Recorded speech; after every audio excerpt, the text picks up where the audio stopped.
97.1 KLSX, the classic rock station, and of course The Doors and Break On Through. First cut from the very first album. My guest tonight is John Densmore. John, tell us about, and now in the book you make it very clear that you and Robbie were real good friends before the Doors and throughout the whole experience, and I take it you remain good friends? Yeah. Well, that's good, because when I saw him the other night at the art show and I told him you were coming in, he didn't speak very high. No, I'm just kidding. But tell us how you first met Robbie Krieger. Oh, my goodness. Let's see. Well, a friend of mine, Bill Wolf, high school friend, took me to see his friend Robbie Krieger, who was driving this Plymouth and kind of rowdy, actually, I thought. Robbie? Yeah. And I thought, I don't know, this guy's a little wild to be my buddy. But then after a while, I realized that he was really shy, in fact. Yeah. Under that bravado for a second there. And, yeah, we went through the whole thing together. I haven't seen him too much lately because I've been facing the word processor and he's out there playing music.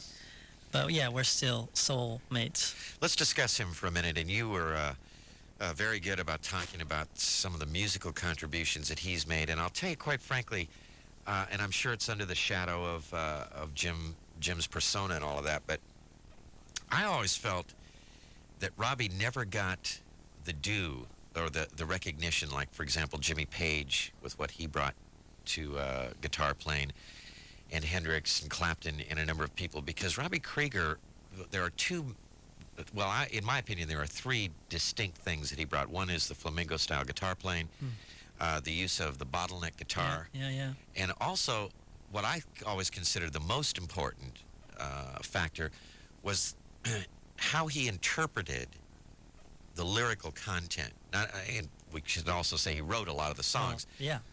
He wrote Light My Fire, and he wrote a number of the hits.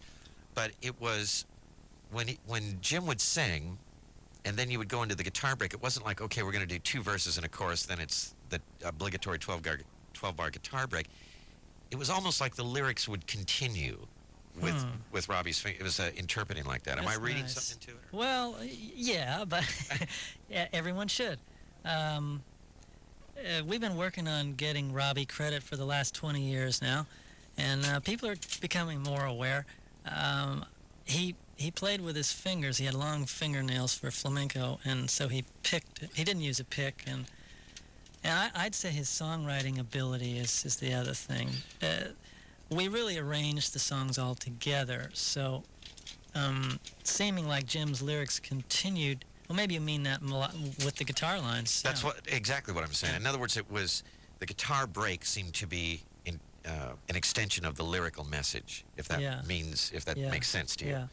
For me, it was his ability to set chord structure to the lyrics. You know? And just and then we'd arrange it together. But he'd hear Jim's words and go, "Oh, B flat, A minor seventh," you know, and then the rest of us would go, "Well, maybe we should modulate here. This is boring. Let's have a solo, whatever." So. And you do make a point in the book that it really was, once it was behind, excuse the expression, closed doors in the rehearsal room, it was the four of you creating this music. Always. Yeah, I like that. And you could always tell, I always thought, I think the way the band was. Patting ourselves on the back, I think that's maybe one of the keys of why we've endured, because there weren't any egos in there with writing. Jim not playing an instrument, you know, was a little nervous about how do you write a song. So he was already open, you know, and everybody was open. So it was just put your 2 cents in, and everybody put it in. And let's play something that kind of showcases Mr. Krieger here for a moment. You're listening to John Densmore on 97.1 KLSX.